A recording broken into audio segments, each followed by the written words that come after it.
High বন্ধুরা, প্রতিমার পাঠশালায় তোমাদের স্বাগত।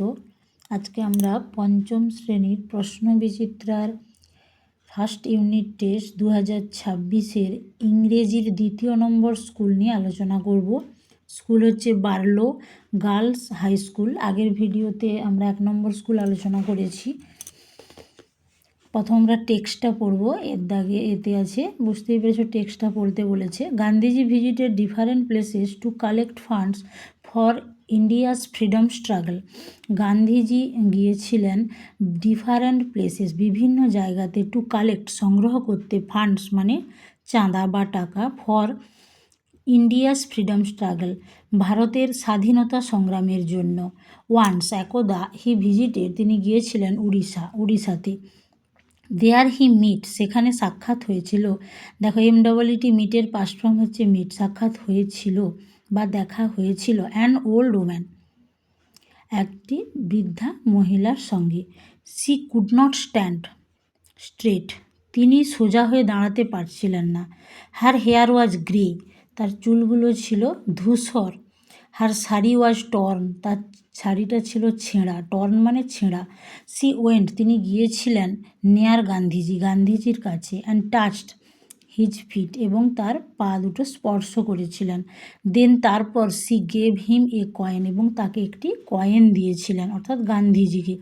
জামানলাল Bajaj duty was to keep the funds Jamnalal বাজাজের ডিউটি বা কর্তব্য ছিল কি সেই চাঁদার টাকা রাখা।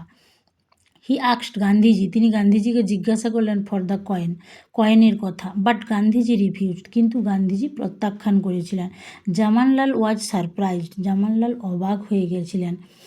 I keep thousands of rupees আমি রাখি হাজার হাজার টাকা। জামানলাল জামানলাল বলেছিলেন।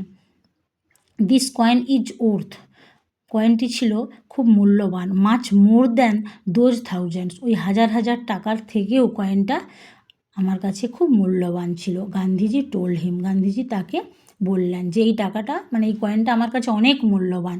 ইফ এ ম্যান যদি একজন মানুষের হ্যাজ লাখ লাখ টাকা থাকে, হি ক্যান সে পারে গিভ দিতে থাউজেন্ডস এক হাজার অর টু কি 2000।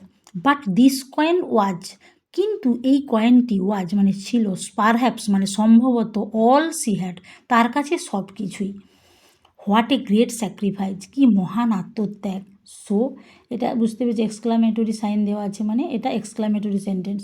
সো আই ভ্যালু আমার কাছে এটা এর মূল্য দিস কয়েন অর্থাৎ এই কয়েনটির মূল্য more than a crore of rupees 1 কোটি টাকার থেকেও বেশি।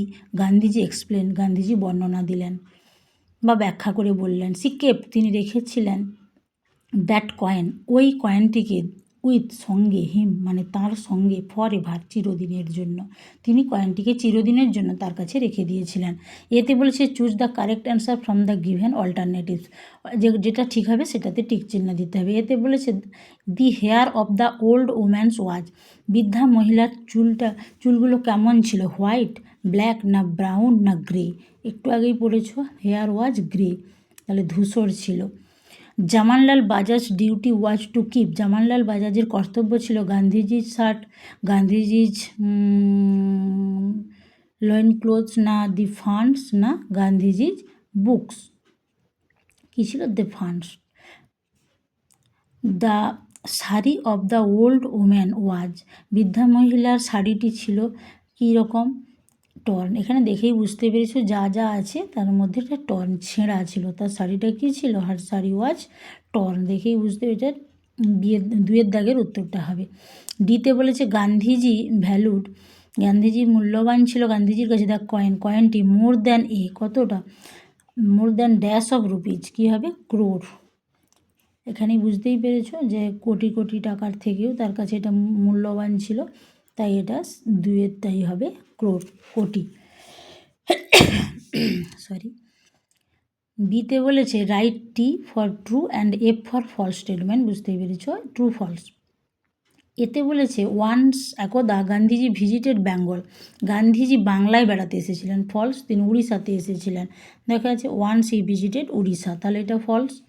The woman from Orissa wore a new sari, তিনি একটি নতুন শাড়ি পরেছিলেন উড়িষ্যার মহিলাটি। ফলস, তিনি পরেছিলেন কি torn sari, her sari was torn, অর্থাৎ ছেঁড়া শাড়ি তিনি পরেছিলেন। Gandhiji touch the feet, Gandhiji স্পর্শ করেছিলেন অফ দ্য ওল্ড ওম্যান, বলছে গান্ধীজি বৃদ্ধা মহিলার পা স্পর্শ করেছিলেন, এটা ফলস, বৃদ্ধা মহিলাটি গান্ধীজির পা স্পর্শ করেছিল, তাই তো। এখানে দেখতে পেয়েছো এই যে এখানে টাচড হিট ফিট, তিনি গান্ধীজির পা স্পর্শ করেছেন, এটাও তাহলে false. Gandhiji gave the old woman a coin, Gandhiji দিয়েছিলেন বৃদ্ধা মহিলাকে কয়েনটি, ফলস, বৃদ্ধা মহিলাটি দিয়েছিলেন গান্ধীজিকে। সিতে বলেছে answer the following questions, where did Gandhiji meet an old woman, কোথায় বৃদ্ধা মহিলার সঙ্গে দেখা হয়েছিল গান্ধীজির। দেখো, Gandhiji meet an old woman in Orissa, উড়িষ্যাতে তার সঙ্গে দেখা হয়েছিল। তারপরে বিতে বলেছে what was a great sacrifice to Gandhiji, গান্ধীজির কাছে কোনটা ছিল মহান আত্মত্যাগ।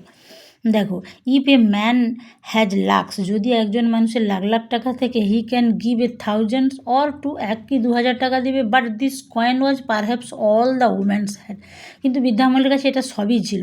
ইট was a great sacrifice to Gandhiji, এটাই ছিল গান্ধীজির কাছে মহান আত্মত্যাগ, যে একজন মানুষের কাছে হাজার হাজার থাকলেও সে দিতে চায়, 1 কি 2000 দেবে, কিন্তু একজন মানুষের কাছে যার কাছে সবই ছিল, সে কিন্তু কয়েনটুকুই তার সম্বল ছিল, সেটাও সে দিয়ে দিয়েছে।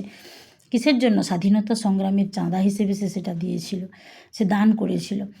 দেখো, তারপরে কি বলেছে সিতে, why did Gandhiji visit different place, কেন তিনি গিয়েছিলেন বিভিন্ন জায়গায়।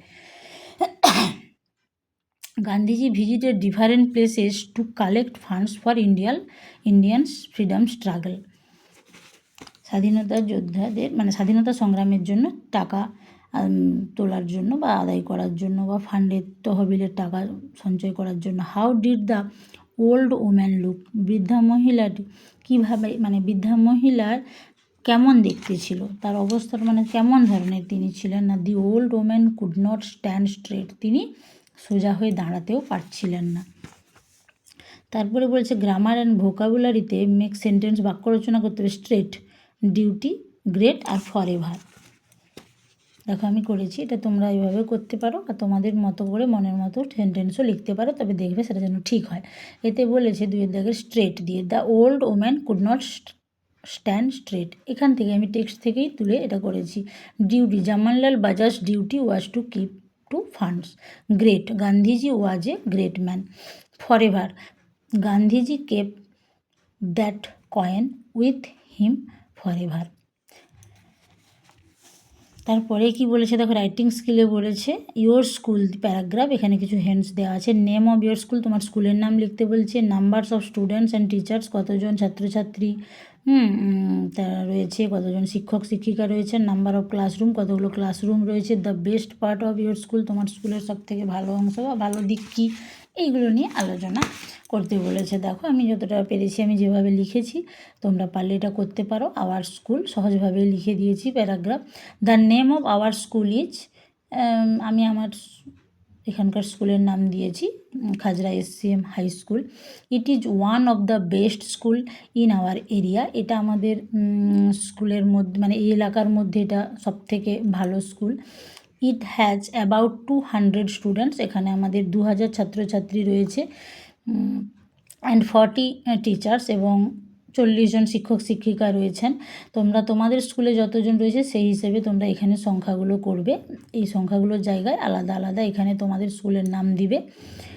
ইট হ্যাজ 3 বিল্ডিংস, 3 তলা বিল্ডিং এটা রয়েছে, 3 বিল্ডিংস, তোমরা এটা 3 যদি 4 হয় 4 বিল্ডিংস, যেটা যতলা রয়েছে তততলা লিখতে পারো। দেয়ার আর 40 রুমস, এখানে দেখো 40টি আমাদের স্কুলে রুম রয়েছে ইন আওয়ার স্কুলে। There are a library room, a computer lab, a office room and a big playground in our school. আমাদের এই স্কুলের মধ্যে কী কী রয়েছে সেগুলো দিয়েছি। Our teachers are very kind and helpful, আমাদের শিক্ষক শিক্ষিকারা খুব দয়ালু এবং সাহায্য করে আমাদের। I can proud of my school and love it very much, আমি আমাদের স্কুলের জন্য গর্ববোধ করি এবং স্কুলকে আমি খুব ভালোবাসি। এইভাবে ছোট করে আমি লিখে দিয়েছি, তোমরা এটা করতে পারো। নমস্কার। এখনও যারা আমার চ্যানেলটি সাবস্ক্রাইব করোনি, নতুন বন্ধু যারা রয়েছে তারা অবশ্যই চ্যানেলটি সাবস্ক্রাইব করে দিও। ভালো লাগলে লাইক, কমেন্ট এবং শেয়ার করে দাও।